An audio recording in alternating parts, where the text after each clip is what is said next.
Watchers in the Fourth Dimension. The Kinder pose no threat whatsoever to the security of this expedition. They are culturally non-hostile. Doctor?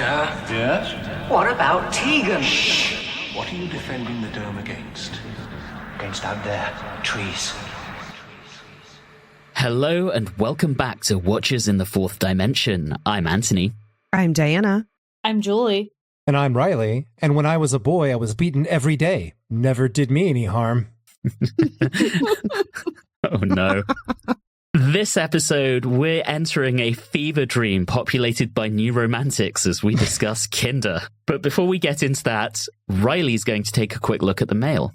Over to you, Riley. Thank you. We have some mail for our Canine and Company episode. So first, let's head over to Facebook and hear what Mark Dunstan has to say. He says, "Hello, Watchers. Apart from Elizabeth Sladen, she is always good value, even in rubbish like this. Was she meant to be Velma in Scooby-Doo? That was absolutely awful.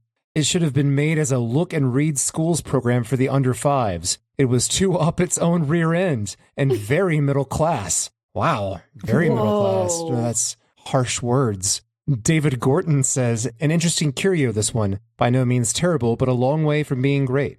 Some interesting characters and a good use of red herrings leading the viewer down the wrong path. Have to agree, don't think I could face a whole season of this." To be honest, once you get past the introductions, it comes across more of a mid-series episode. Had a bit of an Image of the Findle vibe. I suppose it could have been like a UK version of Kolchak in some ways. To try to answer the panel's question of the use of Hecate, handkerchief, as the deity in question, all I can come up with is that Hecate was the goddess worshipped by the witches in Macbeth, and I'm wondering if that's where the production team got the idea from. But overall, it does seem to be a wasted opportunity, and it could have been so much better. Thankfully, they got it right when the Sarah Jane Adventures came around. So the score here is a generous 6 evil postmistresses out of 10. Philip Cully says, "Oh, Canine and Company, I want to love you, but you're atrocious." A series premise of Sarah Jane and Canine take down cults in the British countryside was doomed from the start, and the finished product does nothing to help. Still, the theme tune is an absolute banger, and the credits unique, if not for the right reasons. Yes, agree wholeheartedly. That is why you should watch it, just for the title sequence. And over at Instagram, let's see, we have one person who wrote in. I'm not familiar with this person. This is Crumps84, who said, "Literally just watched this one this morning, as last week I finished watching all the classic stories in order, inspired by your podcast." That's impressive. Wow. Okay. And finishing up, Guy Lambert says, "Excellent listening, 10 honks out of 10. And that is the mail. I assume that's a rating on our podcast episode, not on K9 and Company, but you never know. I would think so. Yeah, that's true. All right, well, thank you so much, Riley. As a reminder to our listeners, we really do love getting your feedback, thoughts, comments, and questions. And as you hear episode after episode, we do try to read out as many as possible on the show. Although we were a little light on K9 and Company because clearly you all love that so much. Anyway, please do get in touch. You can contact us as usual through Facebook and Instagram at Watchers4D, or you can email us at watchers4d@gmail.com. Additionally, we would absolutely love it if you subscribe to the podcast, if you're not doing so already, and if you dropped us a review or rating on your podcast platform of choice. Now, looking behind the scenes on the rather bizarre story known as Kinder, this one has its origins in the tenure of former script editor Christopher H. Bidmead, when he sought to recruit writers who had never previously contributed to the show. Among them was Christopher Bailey, who developed a storyline which was strongly influenced by his interest in Buddhism. It was commissioned as The Kinder in April 1980, and producer John Nathan Turner suggested elements which would satirize 19th century British colonialism. Bailey may have also been influenced by Ursula K. Le Guin's 1972 novel The Word for World is Forest, which was about a revolution amongst a formerly pacifistic group of natives of an alien world against their human slavers, although Bailey would later claim that he had no memory of reading it. Full scripts for The Kinder were requested in September 1980, by which time it was being planned for inclusion in season 19. Change was coming to Doctor Who. Although Bailey had conceived his storyline with Tom Baker's Doctor in mind, it was now known that Baker would be leaving the show at the end of season 18. This forced Bailey to reimagine the Doctor's function in the Kinder. He had originally seen the Doctor filling the role of a wise sage, but the younger Doctor anticipated by the production team would no longer suit this portrayal. Additionally, 2 new companions were being introduced in the form of Adric and Tegan. Bailey had to recalibrate a little for these changes and began work on his scripts. Later in the autumn, however, it was decided to keep Nyssa as a regular character. This was a bigger difficulty for Bailey as his narrative couldn't accommodate a third companion, and he and Bidmead were concerned that it would be adversely impacted if they made changes to try to include her. As a result, it was agreed that Nyssa would appear at the start and end of the serial, but would be written out of the main action. This was reminiscent of a practice that we've previously seen on the show back in the 1960s, when members of the regular cast would be admitted from an episode once or twice per season to give them a week's holiday. Bailey infused the Kinder with various ideas drawn from the teachings of Buddhism. In particular, he named many of the characters after Buddhist terms, including the Mara, which means temptation, Dukkha, suffering, Panna, wisdom, Karuna, compassion, Anicca, impermanence, and Anatta, soullessness. The jhana box alludes to a meditative state of complete immersion, while Devaloka was named for the heavenly realm of supernatural beings or devas. Not all of Bailey's influences were Buddhist, however. The Forest of the Kinder was an allusion to the Garden of Eden found in the Book of Genesis, while Sanders was named for the title character in the 1935 adventure film Sanders of the River. By mid-June 1981, the serial was renamed simply to Kinder. 3 script editors worked with Bailey on the scripts. Bidmead, who left Doctor Who at the end of 1980, his interim replacement Anthony Root, and finally Eric Saywood. Saywood initially received a short-term appointment on Doctor Who in anticipation of Root's return following his trainee placement on police drama Juliet Bravo. During the summer of 1981, however, Root decided to remain on Juliet Bravo, and so Saywood's position on Doctor Who was made permanent. Kinder would be the first story into production on which he would receive credit as script editor. Interestingly, he didn't have much of a television or film career outside of Doctor Who, although he does seem to have written a few audio dramas before joining the show. And after the show, he seems to be making his money out of really just doing conventions and audio commentaries and things like that. So nice to be Eric Saywood, I guess. When he began work on the show, Saywood found that Bailey's scripts needed considerable refinement. The writer's lack of familiarity with the show had resulted in Kinder being slow-paced and lacking proper cliffhangers. There was also concern about the Doctor's minimal involvement in the action, as well as the absence of an actual tangible villain. Unfortunately, Bailey reacted badly to what he felt were the unnecessarily broad rewrites that Saywood had performed. As a result, to achieve a middle ground, Bailey spent 48 hours overhauling the scripts ahead of the serial's read-through. Kinder was the first Doctor Who story to enter production after an almost 2-month break while Peter Davison was recording the second season of his sitcom Sink or Swim. Prior to the hiatus, scripting problems had forced Nathan Turner to bring forward the serials which would air 2nd and 4th in the season 19 transmission order, 4 to Doomsday, which we discussed last episode, and The Visitation, which we will discuss next episode. Fortunately, these issues were now largely resolved. After Kinder, which would air 3rd, the premiere adventure Castrovalva would finally go before the cameras, and then the remainder of the season would be recorded in broadcast order. Directing Kinder, we have Peter Grimwade, who had last worked on Logopolis, Tom Baker's swan song as the 4th Doctor. Ironically, he cast Richard Todd in the role of Sanders. Todd had starred in Death Drums Along the River, which was the 1963 remake of Sanders of the River. During rehearsals, Nathan Turner disapproved of Bailey's intended final scene in which Sanders and Hindle linked arms and walked into the forest holding a flower. Wary of camp overtones, he ordered that it be removed from the shooting script. Clearly too gay. For his part, Grimwade was concerned about some of the symbolism which Bailey had incorporated into his depiction of Tegan's dream environment, which was referred to as the wherever in the scripts. Grimwade thought that some of these elements, such as the phallic nature of the Mara's serpentine form, were too adult and tried to tone them down. Now, speaking of Grimwade, joining his behind-the-scenes team, we have production manager Anne Faggoter. She had previously been an assistant floor manager on Season 4's The Macra Terror. She will return as a production assistant for the entirety of Season 24, and outside of Doctor Who, she also worked on Survivors, Dixon of Dock Green, Blake 7, and Shoestring. As designer, we have the return of Malcolm Thornton making his second contribution to the show. He previously designed season 18's Logopolis. As costumer, we have Barbara Kidd making her 8th of 9 contributions to Classic Who, which dates all the way back to season 10's Frontier in Space. And notably, she will return as costume designer for the entirety of Series 6 of the Revive show, the second Moffat season. Lastly, as composer, we have the return of Peter Howell for the 6th time. Now, during recording, and particularly during the second recording block, tensions rose significantly, largely due to Grimwade's unhappiness with the forest set, which he felt did very little to hide the fact that it was in a fucking studio. Significant time was lost while the studio floor was concealed beneath scattered leaves, resulting in some material being taped without the benefit of camera rehearsals. And as a result, Grimwade was forced to abandon some of his planned shots, including a sequence in which Panna sat atop a crumbling plinth. Visual effects designer Peter Logan was so infuriated that so much thought and planning had gone to waste, and he requested that special effects be given greater consideration by Doctor Who directors in the future.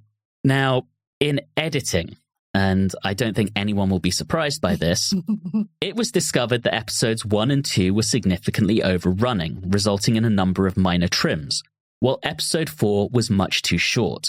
The normal practice under such circumstances would be to move material around between episodes to achieve the desired running times, but the structure of episode 3 basically made that impossible. Consequently, at the end of September 1981, Saywood was forced to ask Bailey, who was already working on a sequel to Kinder called Snake Dance, to provide 4 minutes worth of extra material featuring only the regular cast. Bailey developed 2 scenes set in the airlock, one involving Tegan and Adric discussing Hindle's bomb, and another in which the Doctor assured them that Hindle was no longer a threat. These sequences were recorded during the making of Earthshock, which was the next serial that Grimwade would direct. And the final version of this serial was broadcast on Monday and Tuesday nights, starting on February the 1st and finishing on February the 9th, 1982. So that wraps up the behind the scenes. So next we have the short summary, which is with Julie this time. Over to you, Julie. This may very well be the biggest fever dream we've had on Doctor Who since either the Web Planet or the Mind Robber. Chimes that put you to sleep that are dangerous only when alone? Sure, why not? Random ghostly creatures who are playing chess? That makes sense. Snakes that live in your skin and act as a parasite? Absolutely. And let's not get started with a random box that does nothing to some and drives others to a good kind of baddie. It's weird. In its essence, though, this is a story about one group of people deciding whether or not a planet is worthy to be colonized, one group in which only 2 ever speak aloud, one turning into the other in a constant time loop thing, and a third group trying to, conquer the second because time? I don't know. Nyssa is completely sidelined for the entire story. Adric pulls another 4 to Doomsday, although at least this time he actually doesn't believe in the cause. And Tegan is used as the excuse to starting the whole thing and then is sidelined. The Doctor, for once, is actually somewhat useful and the driver of the story, and hey, maybe Todd would have been a better companion than all of the rest in our story. And that's Kinda. Well, thank you for that, Julie. I just want to applaud you for not going for the low fruit and making a joke about kinda. I was going to leave that open for someone else. Yeah, so Riley, I've taken it off the table. I've taken it off the table, folks. It's gone. How kind of you. No, boy, Oh boy. All right, let's talk about this one. And part 1. Why did the Colonial Expedition have director's chairs? I thought the same thing. with their names on them. How many are there? There was only like 5, right? They lost 2 earlier. Yep. On their little expeditions. Yep. I do think that I had the rug pulled out from under me because when Sanders, right? It's Sanders who's Colonel Sanders. Colonel Sanders, which is of course a Spaceballs joke, but Colonel Sanders, when he sneaks up on Hindle and does that little gag on him, I was thinking, oh, okay, all right, we're going to go down the awful boss cliche again in a colonization story again. I mean, a lot of people in this story are just pretty terrible. Sanders starts off pretty awful, although he gets better. Yeah. Hindle is completely unhinged. I mean, he's clearly having... I feel bad for him because he's clearly having a severe mental break during all of this. Mm-hmm. Yeah. Mm-hmm. And the Doctor suddenly becomes a total dick to Adric. Maybe it's because of the nonsense Adric pulled in 4 to Doomsday. But he has no patience for him whatsoever through basically any of this until part 4. So we've got a lot of people being dicks in this story. Yeah. Until they open a box and they get a little bit better. Yeah. Well, do they? Before we jump around, I want to take things slowly. I would like to mention, because Julie had already mentioned that Nyssa is sidelined, which is disappointing. Mm-hmm. And my suspicions went up when she just was basically claiming she's sick, she's got the flu, so she gets to stay in the TARDIS for the entire 4 episodes, right? But one could argue that Tegan is kind of out for the middle too. Yes. Mm-hmm. So what do we have, really? And this is something that's kind of getting to be a problem, I think, on the show, is that I don't know what the group dynamic is with all 4 of them together, because I don't think all 4 of them have been together. Mm-hmm. Yeah. And so I don't know how they are, other than like the few times where they're separate from each other, or I'm excuse me, when they're coupled off with each other. Most of the time they're being assholes to each other. Mm-hmm. So I'm kind of wondering, what am I supposed to get out of this? This is not enjoyable in the character moments. The literal only character moment we had between the 3 companions is when Adric and Nyssa are playing checkers, which I have a question of how they know checkers, because neither of them are from Earth. And then Tegan comes in, makes a move, and then it just messes up the whole game. That is the only character interaction that we really get from the 3 companions, and it tells you absolutely nothing. Mm-hmm. Mm-hmm. Yeah, and then there's well, I guess that comes later, but like at some point, all 3 companions are completely sidelined. Mm-hmm. And I'm definitely finding myself irritated with how much the companions still just are not being treated very nicely by the writers. Yeah, it's a problem. Yeah. I think I remember one of the directions that was being taken was because of Romana being so self-sufficient and being very strong that they wanted to move in an opposite direction. But did we really need to go this far? Yeah. Yeah. Mm-hmm. Instead, we get a bunch of bickering assholes. Yeah. Like, it's just not good. And it's so frustrating because there are so many things that they could have done with them. And then what I found most frustrating with the Tegan one was that it looked like it was going down a direction of Tegan getting her own storyline that would eventually like line up and everything, which in some ways it does, but at the same time, it literally sidelines her because she's just used for this one being to step foot over here, and then she's left alone in the woods again for a long time. Yep, to have a little nappy nap. For most 2 of the cereal. days. Yeah. Yeah. I feel like I could do with that.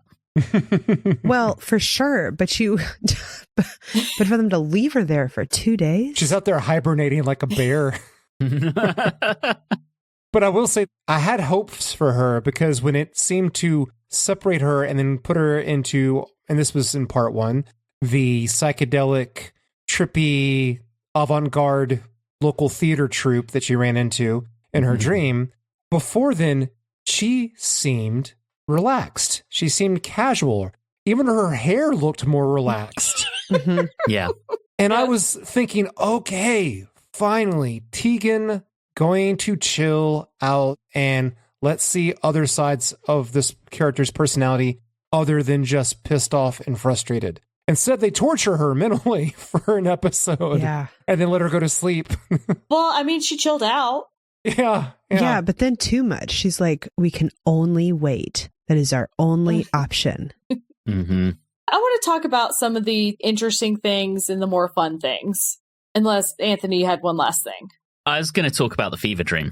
Okay, Fever Dream. I want to say that the one character, the one who ends up coming into the real world, I guess, really was giving me Joffrey Baratheon vibes. Oh. I think it's the eyes. Yeah. It was the eyes and I think the accent. And a little bit the hair. Yeah. He has the short cropped blonde hair as well, yeah. Mm-hmm. So that's one thing. But that stuff was excellent, I thought. I enjoyed it. It was very weird, very different. I don't know that I liked all of the direction of it. There was some weird effects used, but you know what? They were pushing some boundaries. I thought it was cool because it was filmed like a early new romantic music video, and I'm thinking Visage's Fade to Grey as a specific call out, and it's just really cool. It looks great. It's not kind of the type of fever dream we saw in the 60s. Yeah, I would say like across the board when it comes to these moments that they put in that are these crazy editing moments, my brain did not like the visuals. It overstimulated, did not like it. But I really liked what they were trying to do with them. And I really liked the philosophy that, to be fair, the first thing I wrote was, oh God, no, philosophy. But then I thought they actually ended up incorporating it pretty well for, you know, a fever dream. I agree. It was fine. It was good. I don't think I was impressed with it as much as everyone else was, maybe because I was hoping for something more out of it than what happened. I was kind of hoping that Tegan may have had to do with like a split personality thing. That would have been interesting instead of just having her sleep for 2 episodes. But I thought they were going more for a Carl Jungian take on like the id and the shadow and the persona than just the straight Buddhism route. But which I honestly think would have been much more interesting and was far more interesting when I thought it was Jungian. But if you take that take on it, it's actually very fascinating. I agree with you, Diana, because I was definitely thinking along very similar lines about the ego and the id, and particularly when Tegan was split in 2, I was thinking, and it's been a few years since I've seen this one, so I was thinking, you know, that would be a really, really cool take to have the physical manifestation of the ego and the id physically broken out like that. But that wasn't the direction they went in. No. It was not. And then I think there were a lot of plot issues of things that little drops here and there where you think maybe something will happen about it, but nothing happens with it. The first introduction with the almost colonialness, I guess we'll say, call them. They mentioned people who died. There's no indication who did it, what happened. They never get to that, which is an interesting choice. When we get introduced to the Kinda, they have the double helix, which really ends up meaning nothing, the double helix. And also the fact that there's this one person, really, I mean, kind of 2, but really one person who can talk. Why? Why is that the only one who can talk? I want to understand that. There's just a lot of things that don't really get explained, and especially the thing about the people dying. Like, I feel like more needed to be done on that level. The implication I got on that was all the talk about men not being able to look into the box was that they looked into the box and didn't survive. Now, quite why Sanders and Hindle later do, I don't know. But that was certainly the implication I read. And Julie, you mentioned the sort of pseudo-colonialists. I mean, this is flat-out colonialism, and it's lampooned significantly. Oh, you mean that it's not the best default first step in any undertaking is not to take hostages? That's how I live my life every day. It was them deciding whether or not they wanted to colonize. So yes, colonialism, but it was like the step before the colonialism actually happens. They were the scouts. That. You know, they're following tropes, right? So Sanders being the very typical stiff upper lip, old school Brit. Hindle being completely out of his depth and having a breakdown because of it. Yeah. And then Todd having that whole hot teacher look. I mean, yes, please. Okay. Oh. Was the actress playing Todd, am I crazy? Was she like Elizabeth Sladen's sister or cousin? Yes, she was. Yes. Yeah. Very much could be older Sarah Jane. Yeah. I was reading something online, and maybe as I was reading it, I didn't know the actors' names. And so it mentioned that they wanted to tone down the acting because it was so over the top. And then I couldn't figure out if they meant Sanders or if they meant Hindle, because They must have met Sanders because they let Hindle go off the deep end. Yes, and it was glorious. Oh, Yeah, I don't know was- about that. He was goleming in the corner, and I was just about over him. How many times do you think Hindle says silence in the serial? I looked it up. Let me ask everyone. Over, under. Is it over, under 4? Over. Over, for sure. Yeah, okay, it's 6. I looked it up on the unofficial transcript because it was a bit irritating after a while. Yeah. Yeah, the in-between of his madness where it's before Sanders goes off to have his complete character change, but before he comes back as the dopey professor. Everything after that, where he's absolutely manic, I actually was really into.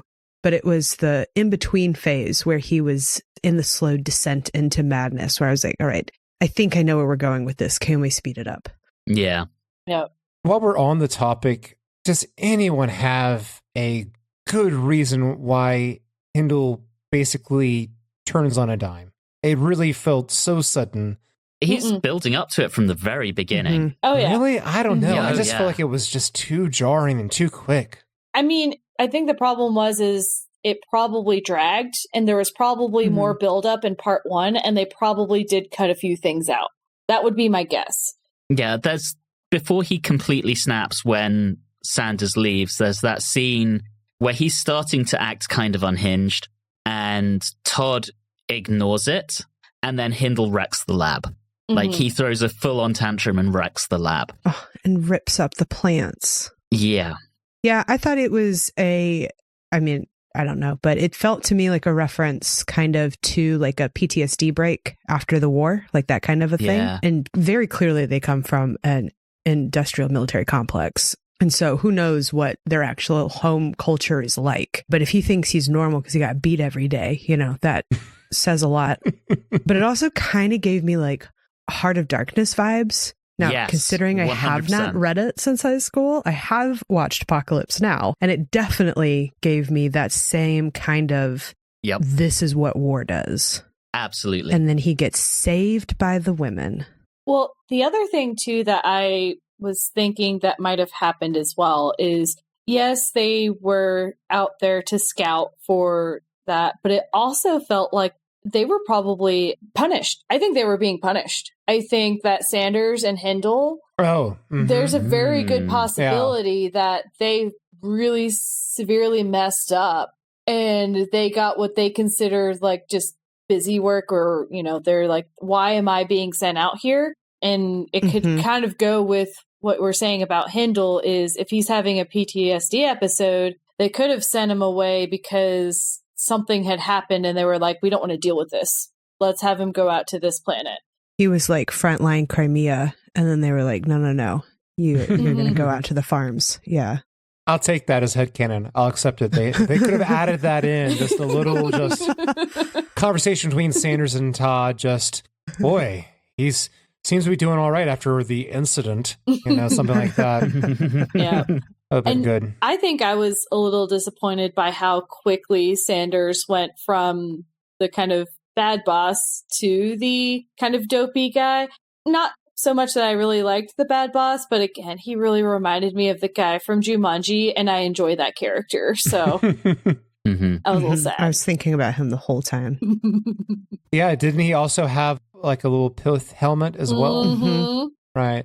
That was right before he headed off to get into the total survival suit, which I'm a big fan of that prop. It looks like one of those like anime mechs crossed with a Fiat.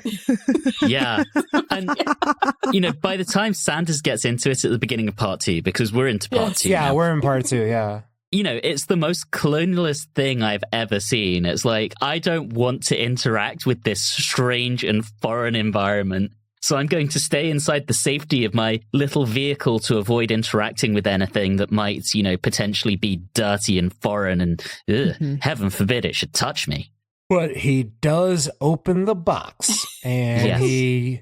What's in the box? I love the Switch. I What's love in the Switch. box? imagine if he'd opened the box and chains shot out of it, and the next thing you know, the box, you opened it, we came, and it's the Cenobites from Hellraiser. That would be so unhinged. That would have been an improvement. Like this wasn't. I just don't know how I feel about Sanders being dopey the entire time, basically. I don't mind the switch. I understand what it's doing. I understand what's going on. But for some reason, it rubs me a little bit the wrong way to have it last the entire time. I don't know. I kind of took it as they got like a spatial audio lobotomy. Yeah. And, once that part of your brain's gone, it's gone. And so you're just kind of dopey. Yeah, and I do like the suspense built up with him having that change, coming back, going to Hindle like, it's for you. Open it. I like that. I like that. Mm-hmm. But I don't like the cliffhanger at the end of part 2 because Todd is freaking out a little too much. I mean, just back up from it. I mean, my God, she was acting like she thought chains were going to shoot out of it and Cenobites were to come out of it. It was a bit much there at the end there, but I did like the suspense that was being built there until that. So we're getting a little ahead. There are a couple of things I want to address in this. I mean, firstly, Hindle getting more and more unhinged and talking about sterilizing the whole area with fire and acid. Bonkers. Mm-hmm. And then, of course, we have Adric appearing to take his side, which we've seen a few times. It happened in State of Decay where he pretended to be on the side of the vampires. It happened in Fort Doomsday where he did actually take Monarch's side. So this is starting to become a trope for Adric. Mm-hmm. And I'm kind of over it. Yeah, it's basically It's Always Sunny in Philadelphia meme with Rob McElhenney. I am playing both sides, so I always come out on top. Yeah. I feel like that might be one of the reasons why a lot of viewers have issues with Adric, because if this happens one more time, I'm with Riley. I'm done. I'm done. I can't do that anymore because it's frustrating because, one, you don't know if he's really that dumb or if he is playing a side. And when he does actually agree with the, quote unquote villain or at least a antagonist, you're just like, well, you're dumb.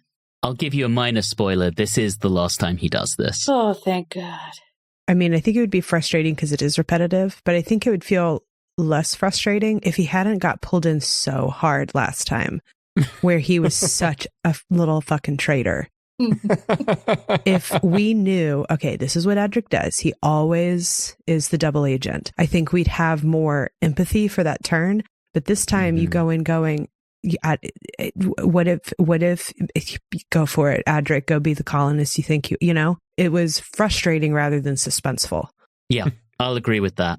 There was that moment where Adric appeared to be tortured, and I thought Riley would probably be happy about that. And the other thing I liked during Hindle's breakdown is when the Doctor tries to suggest that Hindle just banish Adric outside of the dome and leave him to the mercies of the trees. And Hindle's response is, but the trees have no mercy. Yeah. It's just this descent into madness I actually thought it was really effective. I was, except for there was too much yelling. Yeah, I can see that. If he could be mad and unhinged, but not yelling at the top of his lungs and yelling silence all the time and cutting people off. Yeah. If he had descended into we're going to play with the paper dolls faster. Yeah. I think we would have liked it a lot more. That was honestly my only problem with the descent to madness, was it was very militaristic until it was very childish. And that switch happened for no clear reason and doesn't seem to have really happened on screen. And so I thought that switch was what made the whole process bad. I thought what was interesting about it, Diana, is the way he was going more militaristic wasn't really the way that an actual soldier behaves. It's more what kids think soldiers are when they're playing at soldiers. That's true. So there was that childish element of his descent into madness at the beginning, and it just gets worse and worse and worse. I also got a real kick out of his breakdown when Sanders comes back and he's left going, Mummy, make him go away. Yeah. Before we move on from him, I have one question in regards to him. Did anyone else find it rather tenuous how he was able to get those Kinda henchmen? I don't know. I mean, I thought it was explained pretty well, and to be honest, I picked up on it right away that it was the window into the soul and their latent telepathy and all that kind of thing. I just didn't think that he would be a person that would have that much care or knowledge about the natives to be able to pull that off. It was completely by accident. He was looking at himself and realized that he was able to control them. Okay. And I think from the person who's the top security or whatever you want to call it, there would be some instances where you would find out as much as possible to how you can sway them to your side. So I think it might even be something where that's just the way his line of thinking is from a, how can I handle the natives? Mm-hmm. But it doesn't really explain, because he seemed to continue to communicate with them via telepathy. And it doesn't really explain how he does that. Right, he just kind of shoots them looks. And so it's either they have really good nonverbal communication or they're operating telepathically. Yeah. Yeah, and that's never established between the Kinda and the colonists, is that telepathy goes between those two groups. And see, and that led to like my issue was that based on what we saw happen with Tegan, I was starting to suspect that Hindle had some sort of possession situation going on. Mm-hmm. And that's how he was able to be telepathic with the Kinda. But apparently not. He's just regular batshit crazy. Before we get to the end of part 2, I do want to just circle back to Tegan. Because possessed Tegan, before she passes on the possession to Aris, is spectacular. She's so good. Firstly, that makeup, particularly the lipstick on the teeth look, is freaky as fuck. Mm-hmm. And then when she's talking to Aris, there's something almost sexual about it, and she's become quite dom. And it's a really interesting take on her. I was really sad that there was no more Mara Tegan. I thought if she had gone into part 3 a bit more with it, it could have been so good. And imagine Mara Tegan interacting with the Doctor. Mm-hmm. Hardcore. That would have been good. So good. And maybe she would even call out the Doctor on some of his issues with his other companions and her as well. And because of that possession and just not caring about what he thinks. I just think they could have done a lot of things with that. But no, they wanted to just sideline her some more. Well, and I don't mean to jump too much, given that we're not there yet, but when they're defeating the Mara at the end, Tegan makes a comment about, is the Mara actually gone from me? And the Doctor just doesn't answer. Mm-hmm. And you heard in the behind the scenes that our boy Christopher Bailey was working on a sequel. So you might get to see some of what you were looking for, Julie. Maybe. All right. As we're getting to the end of part 2, let's take this back. We have the Todd hysterics as the Doctor is opening the box, and that's our cliffhanger.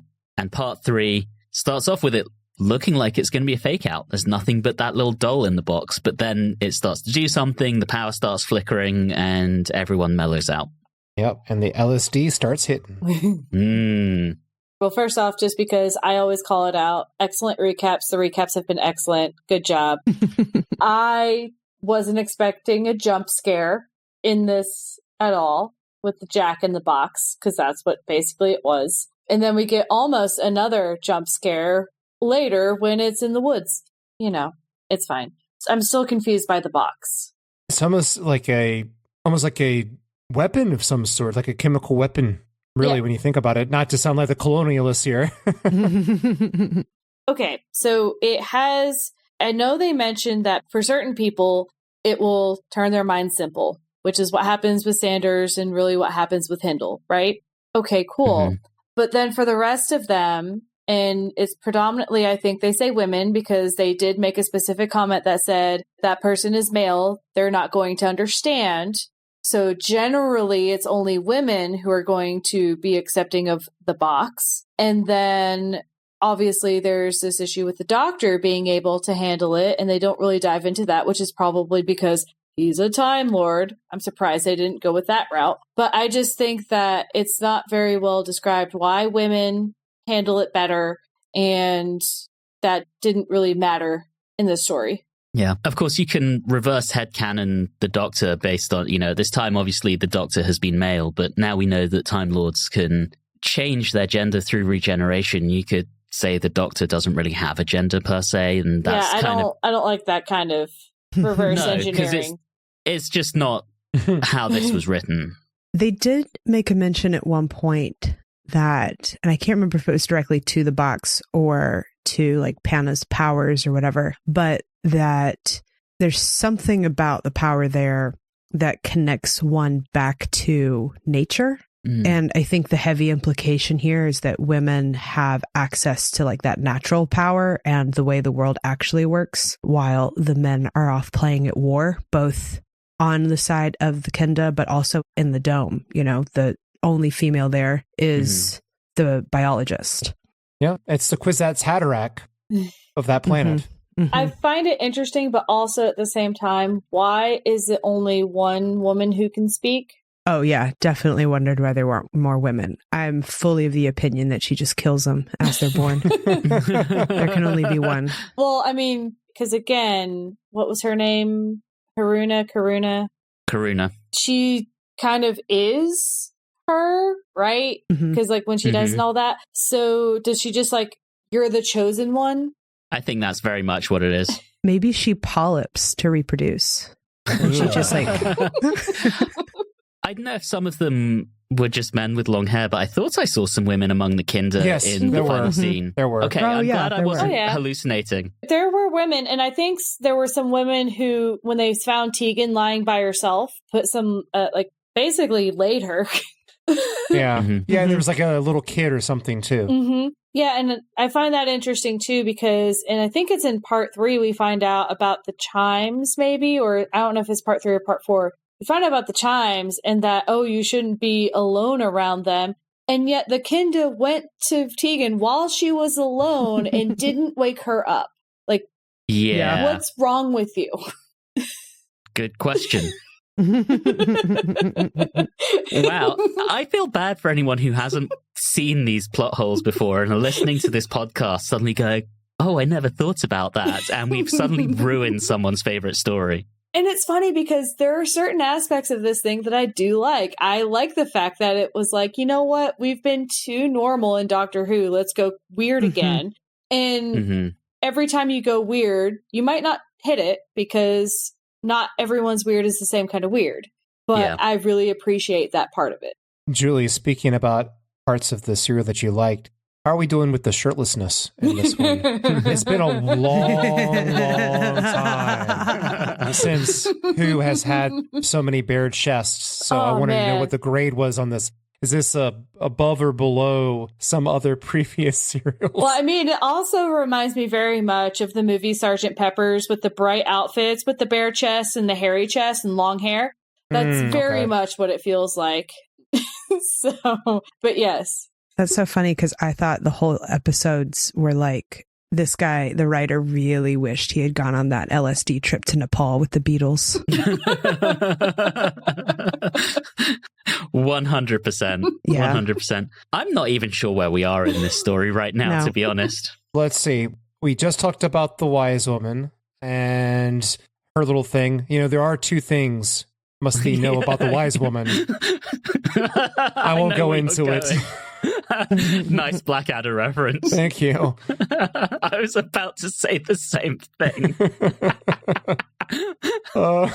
Now I've lost my place. I seriously was there, and then I wanted to make that joke, and then now I've lost my spot. Welcome to our most unhinged episode yet. Yeah. This is how I felt the whole time I was watching it, though. Where am I? What is happening? Who am I, for that matter? Yeah. Most unhinged or most unhindled? All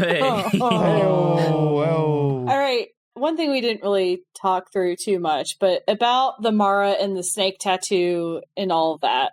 First off, how did everyone like that special effect of the snake? Yeah, it's all right. That's all right. Wait, hang on. Are we in part 4 yet? No, the snake tattoo. No. Are we talking about the tattoo? Yeah. I mean, I think for 1982, it was pretty good. Yeah, it's fine. I love how Eris decided to hide it by just picking up a random vine and kind of halfway putting it on his, like, dude, No, Mom, I promise I didn't get a tattoo. It's going to be me when I next see my parents. Well, now you have some pointers. Yeah, let me find the nearest vine. We have yet talked about the main issue of the Kinda. Well, we've talked about the wise woman, we talked about Eris, we've talked about apparently they live on a planet where these deities are in the in-between place and can possess them. We have to talk about the mime. Yeah, the jester. God. If the Kinda are composed of nothing but mimes, they need to be eradicated immediately.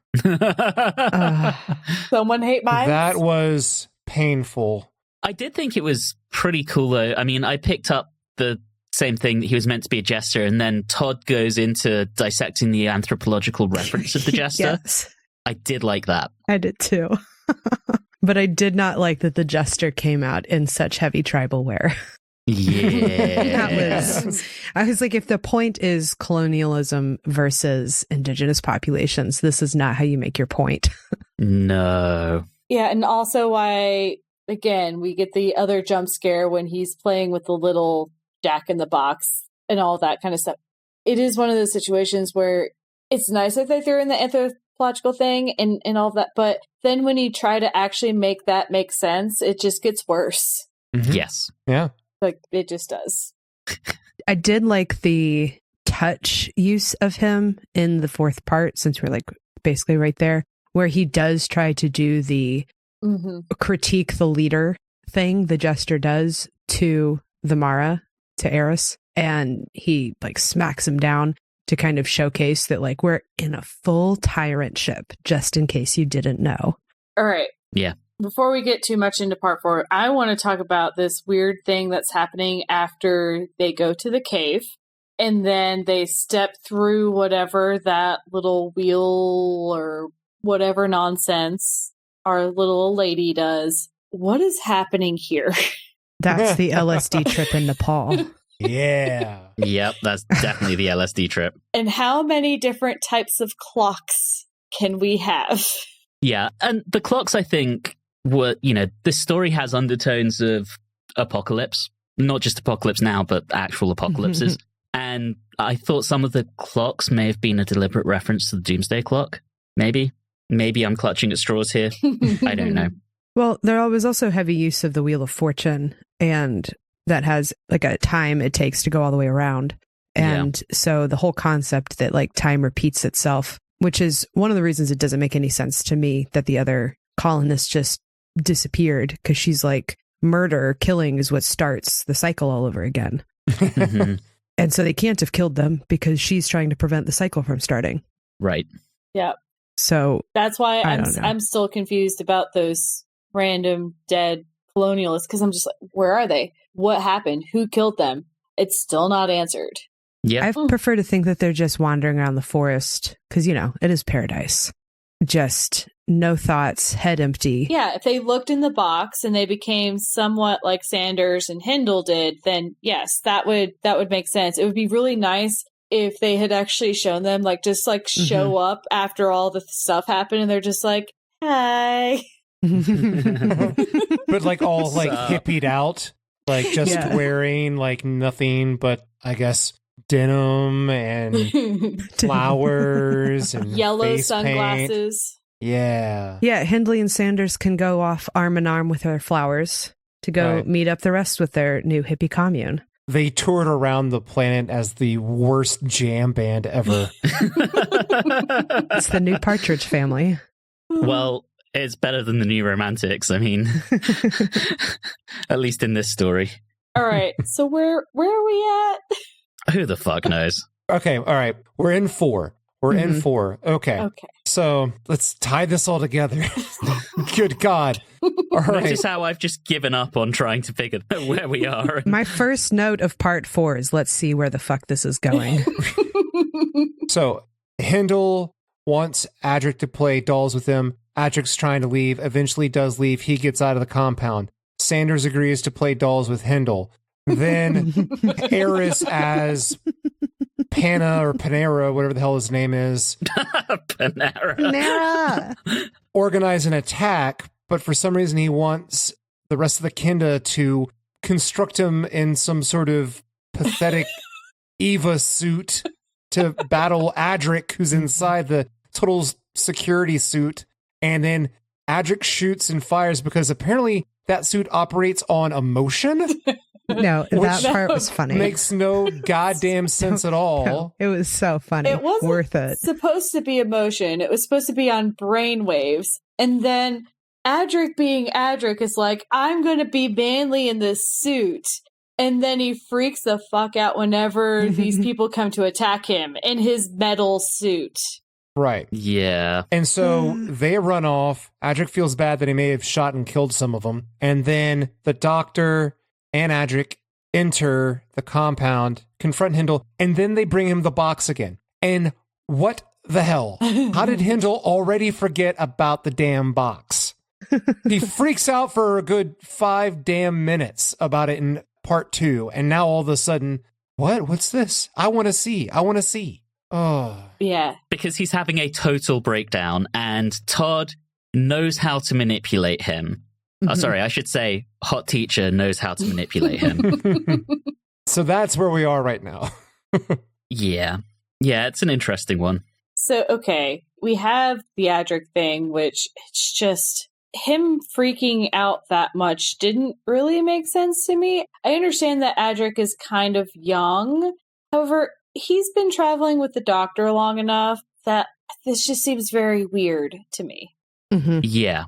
But then, after all this happens, and we do get that aside with Adric and Tegan, and Adric has to be a dick to Tegan because everyone's dicks, and actually is the one who points out that, Tegan, it's your fault. Or playing with a wind chime. Yeah. It's insane. Like, none Right. of this makes sense. There's definitely a little bit of victim blaming there. Yeah. Right after he's made an ass of himself. Right. See, he's just projecting because he feels embarrassed with how stupid he looked. Yep. I know we talked about Hindle opening the box, but immediately before that, we get the whole scene where the doctor steps on one of the cardboard people and Hindle grabs it out of his hand and breaks it, and then Sanders suggests it can be repaired. I love the response of, you can't mend people! Mm-hmm. I don't know, there's just something... It goes back to our headcanon of his PTSD. Yeah. Mm-hmm. And the fact that he's clearly a very broken person himself, who no one's been able to mend. Until he looks inside a box. If only therapy was that cheap. I have so many boxes at home. Which box do I need to look in? Yeah. Is that what the sequel to this serial is?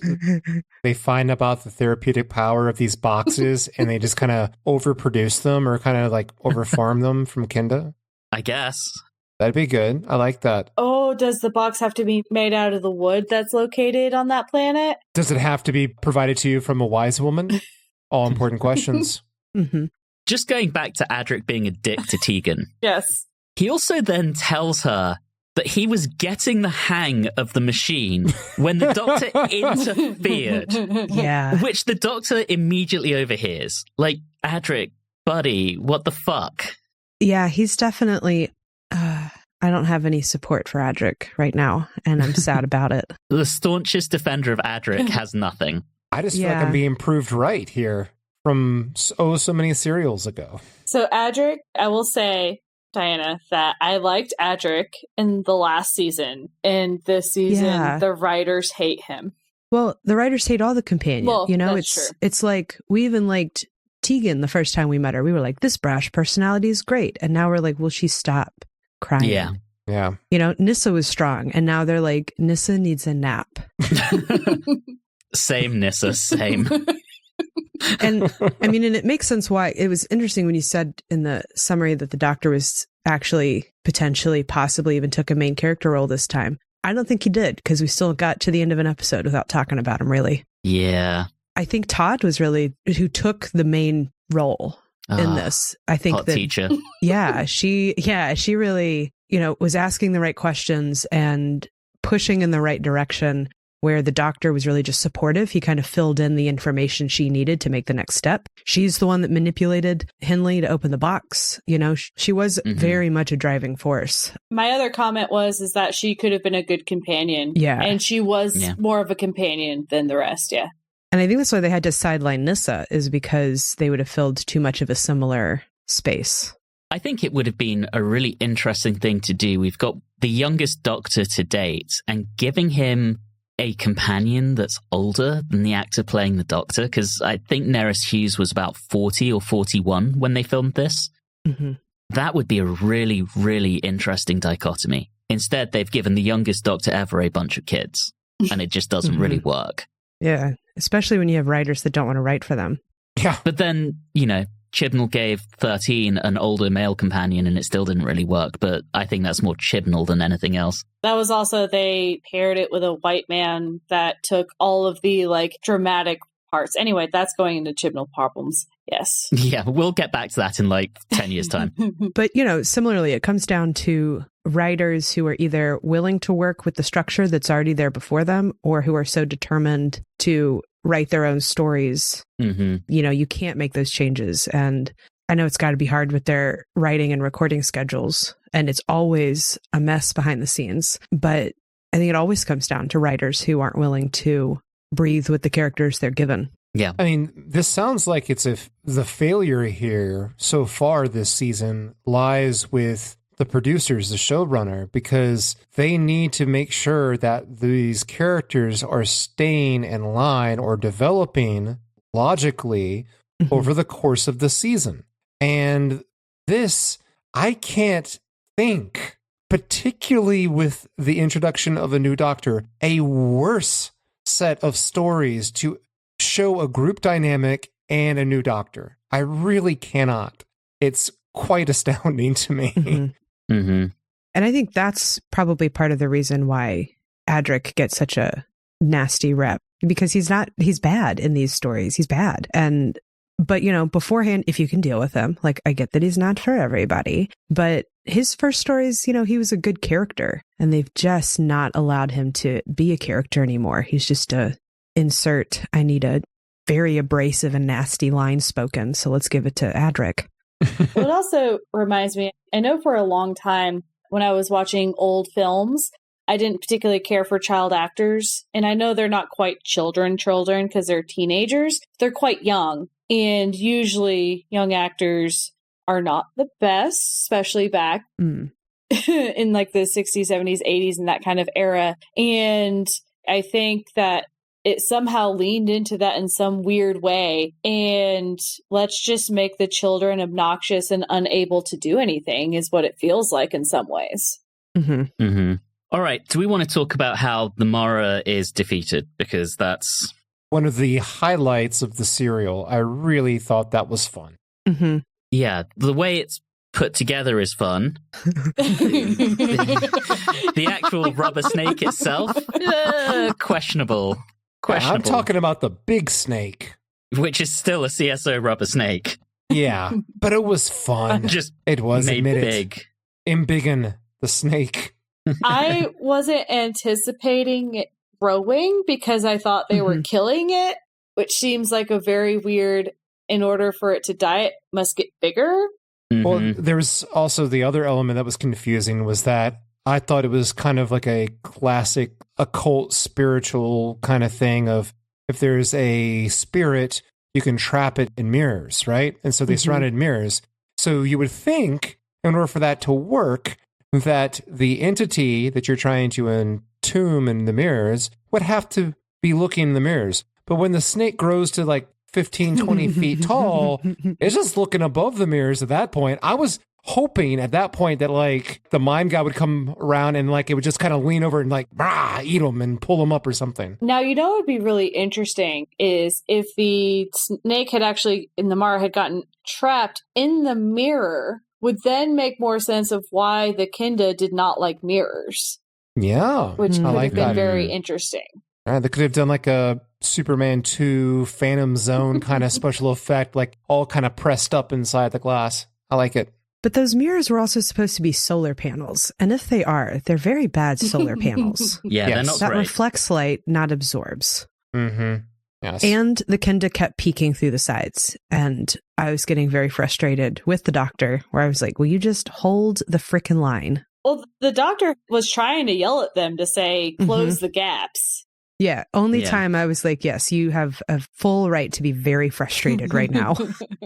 I was expecting that was going to be something was to come from that. Like it would get out or something like. And you know what? In this situation, we kind of had that because we don't get a full resolution. We just, oh, it's over now. Where is it? I don't know.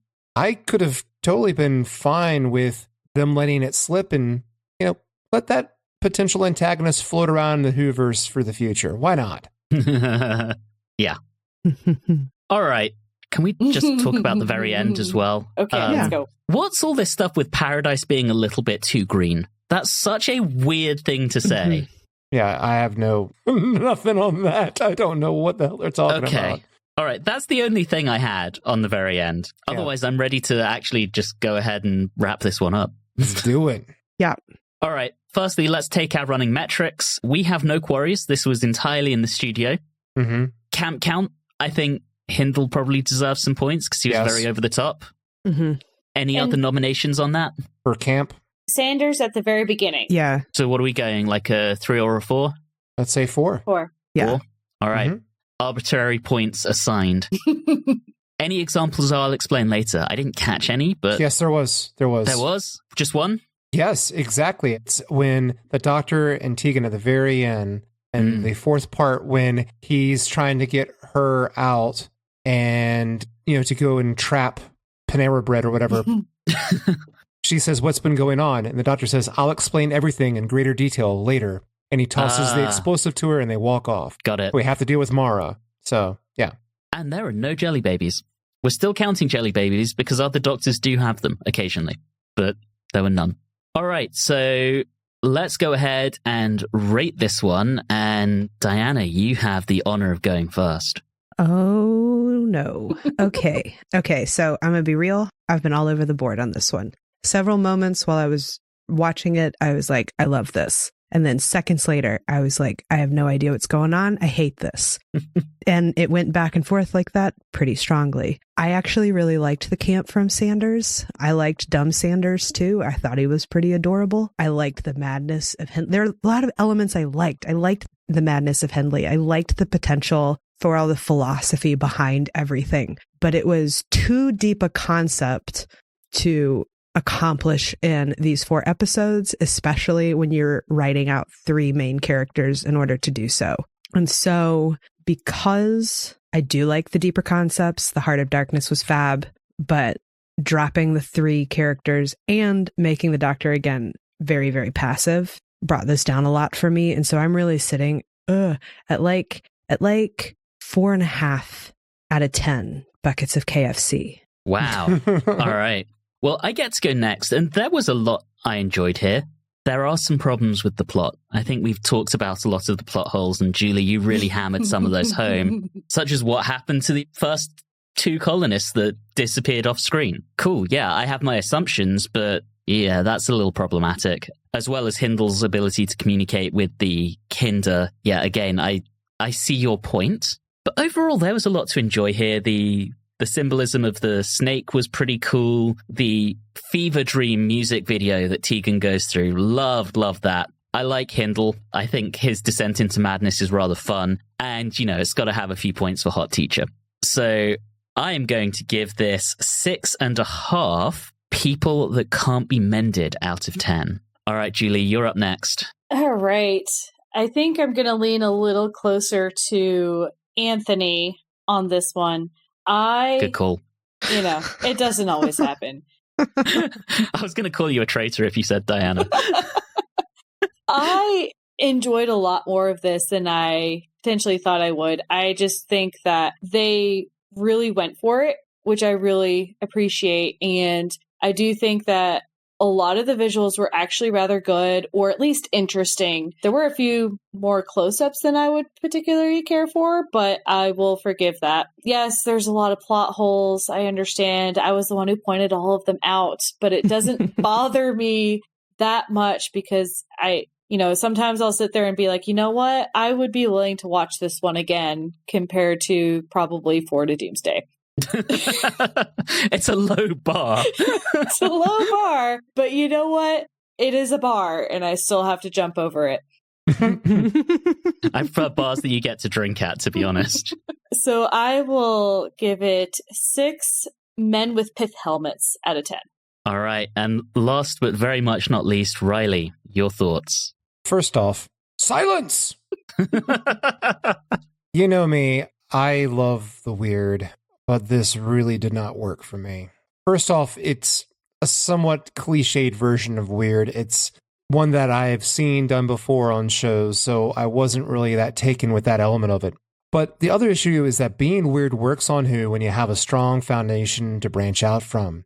Right now we have an unsettled TARDIS crew. I can't figure out what the whole group dynamic is, and the setup here is a Who trope, which is okay if you want to build weirdness off of it, but then Hindle completely, in my opinion, turns on a dime, and the serial suffers from his whining the entire time, and I think his performance is really not great and not in a it's so bad it's entertaining kind of way. Now, when dealing with a rough serial, you could still be entertained by character moments by the Doctor and the companions, but right now, Davison still isn't the Doctor to me. I haven't really seen anything from him that his personality seems very quite small and hard to figure out. And right now, with how they're treating them, I think I'm really starting to hate these companions. And I'm telling you guys, I'm getting really concerned because I feel like the show is in a slump for me. I'm trying to remember the last time I really enjoyed it, and I guess it'd be right before Legopolis. So, I hate to say it, I'm going to go with 3 not we women out of 10. Wow. Well, that gives us a story average of 5, which is still our strongest of the season so far. Yeah. So, we're seeing some problems here. Riley already gave his answer to this, and I forgot to ask it at the end of 4 to Doomsday, but Julie, Diana, is Peter Davison the Doctor yet for you? My answer's no. He's not for me at this point. No. So I know I mentioned at the very beginning that he had a little bit more to do. And I actually see the direction they're going with him, I think. And I see elements of it, but he's not the Doctor yet. Yeah, knowing that he's basing his, at least this Doctor, off of the All Creatures Great and Small, I'm able to see it more, but it's still a no. Fair enough. Well, that brings us to the end of the episode. We will be back next time when we will be heading to 17th century England for the Visitation. But in the meantime, thank you, dear listeners, so very much for listening. And as always, have a good one.